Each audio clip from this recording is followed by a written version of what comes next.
Hello नमस्कार। आज है 16 दिसंबर 2024 और आज है करंट अफेयर्स में आप सभी का बहुत बहुत स्वागत है।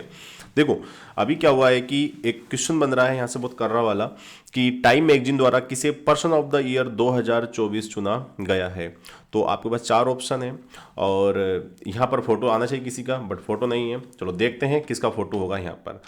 सवाल नंबर पहला, राष्ट्रीय ऊर्जा संरक्षण दिवस कब मनाया जाता है? तो हर साल 14 दिसंबर के दिन इस दिवस को मनाते हैं। क्या बोलते से इंटरनेशनल, मतलब नेशनल बोलते हैं, नेशनल एनर्जी कंजर्वेशन डे।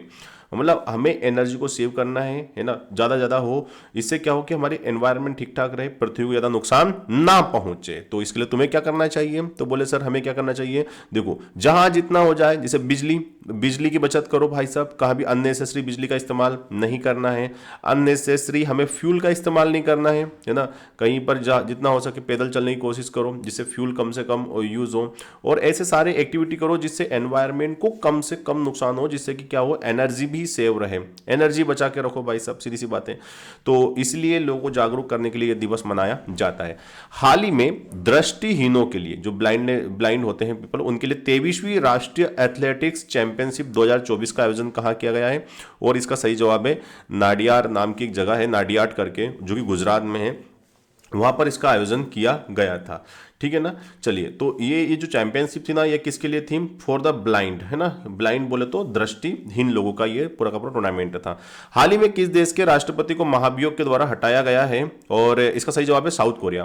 देखो, राष्ट्रपति को हटाने की एक प्रोसेस होती है, जैसे हमारे संविधान में भी राष्ट्रपति को हटाया जा सकता है उसकी पोस्ट से, जिसको बोलते हैं इंग्लिश में हम लोग इम्पीचमेंट ऑफ प्रेसिडेंट।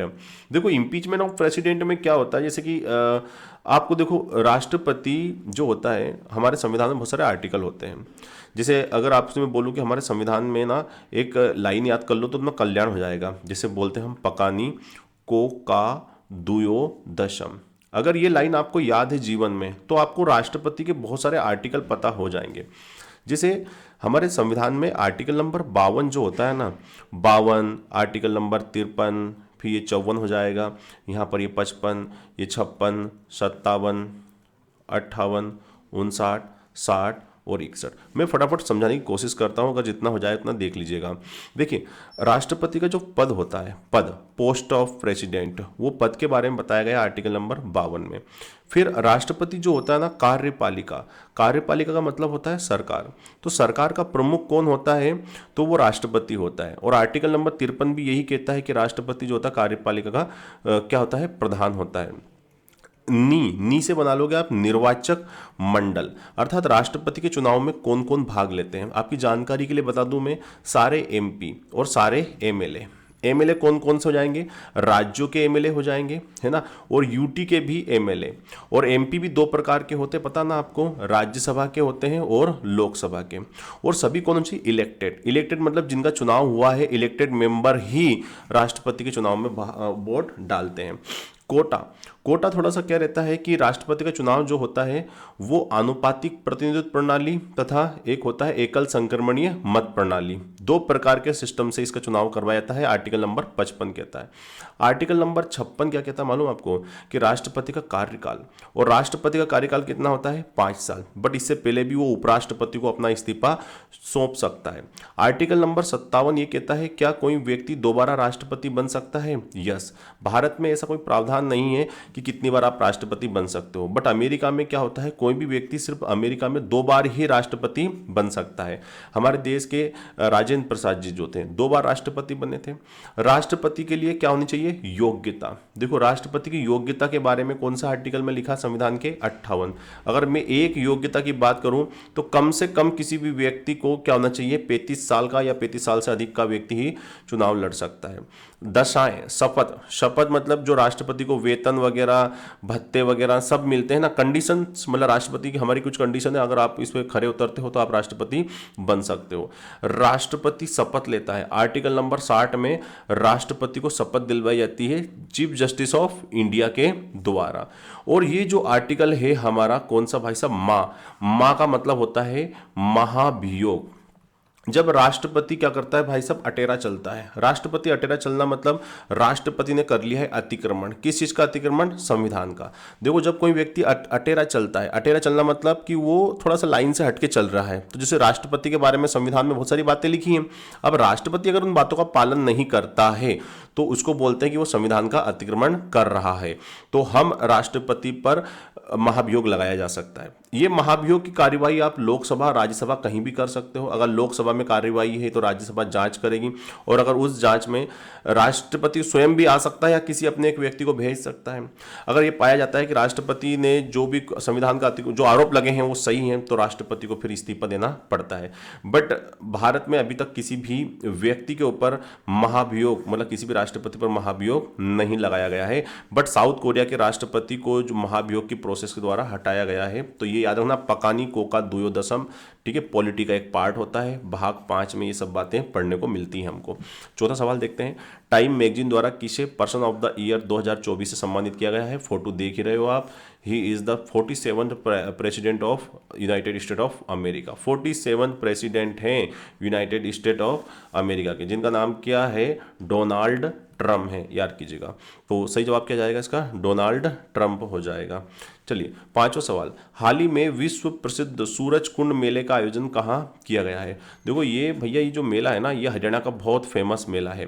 तो हरियाणा के फरीदाबाद में इस सूरज कुंड मेले का आयोजन किया गया है। आपसे सवाल पूछ रहा हूं मैं, याद रखेगा कि ये कौन से नंबर का है, किस क्रम का, क्रम बताइए कौन से क्रम का ये सूरज कुंड मेला आयोजित हुआ है। सर्च करना गूगल के ऊपर इसको।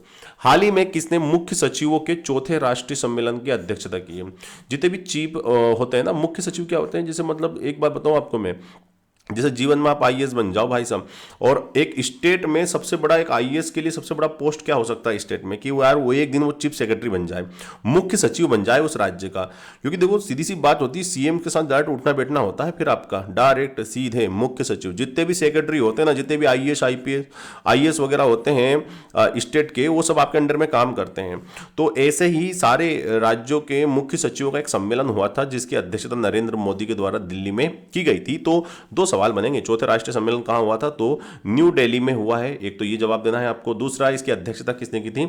नरेंद्र भाई मोदी ने। हाल ही में किस देश ने भारत का मोस्ट फेवर्ड नेशन का दर्जा छीन लिया है, वापस खत्म कर दिया? जैसे मान लो कोई चीज होती है ना, जिसकी यार हम मतलब भारत हमारा पसंदीदा देश है, हम फेवर्ड करते हैं इसको, तो स्विट्जरलैंड ने बोला कि भाई सब बस अब बहुत हो गया है ना, हम उस भारत से ये दर्जा वापस ले रहे हैं।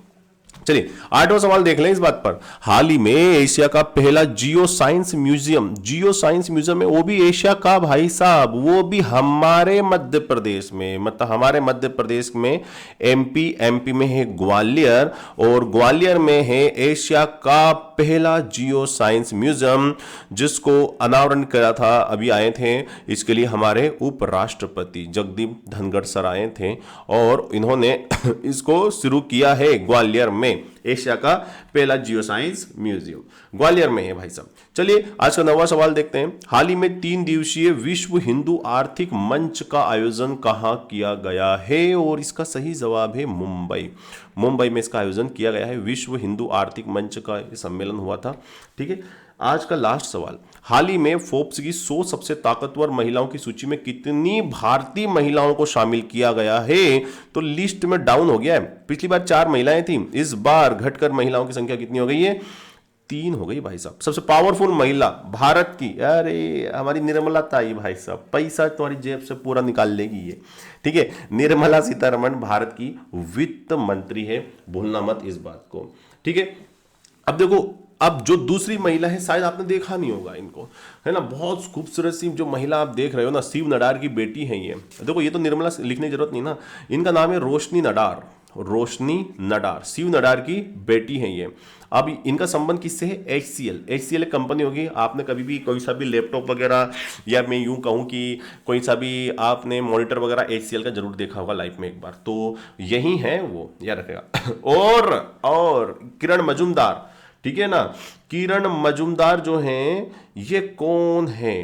तो किरण मजूमदार एक बहुत ही पावरफुल फार्मास्यूटिकल कंपनी है, इनकी नाम मेरे टाइम याद नहीं आ रहा है, मेरे को मिस हो रहा है। ठीक है, तो क्या क्या वो किसी फार्मास्यूटिकल कंपनी है, क्वीन है भैया फार्मा की भारत में, किरण मजूमदार। अब देखो ये तो इंडिया की हो गई ना, टॉप मतलब पहले स्थान पर है अपनी निर्मला ताई, दूसरे स्थान पर रखा है रोशनी नडार को, और तीसरे पर अपनी किरण मजूमदार को। अब मैं बात करता हूं कि वर्ल्ड में पहले नंबर पर कौन होगी, मतलब ये तो भारत की हो गई। वर्ल्ड में जो पहले नंबर पर है उनका नाम है उर्सुला, उर्सुला वॉन्डेर। ये जो है यूरोपियन यूनियन की क्या है, यूई की कमिश्नर है, यूई की कमिश्नर है, जो को पहले नंबर पर रखा हुआ है। और क्रिस्टीने लेगार्डे जो है, क्रिस्टीने लेगार्डे जो है, इनको दूसरे नंबर पर दूसरी मोस्ट पावरफुल वुमेन का दर्जा दिया गया है। और तीसरी भाई साहब वेरी फेमस, हमारे मोदी जी की बहुत फेमस, मेलोनी, मेलोनी भाई साहब, ठीक है, हाँ हाँ वही वही इटली की प्राइम मिनिस्टर, ठीक है ना। इनको तीसरे नंबर पर पावरफुल वुमेन का दर्जा दिया गया भाई साहब, है ना। मेलोनी तीसरे नंबर पर है, ठीक है। और महिलाओं में पहले नंबर पर भारत में कौन है, निर्मला सीतारमण। तो ये थे आज के 10 महत्वपूर्ण सवाल, मुझे उम्मीद है कि आपको अच्छे लगेंगे। Thank you very much for the discussion. Have a nice day. जय हिंद, जय भारत।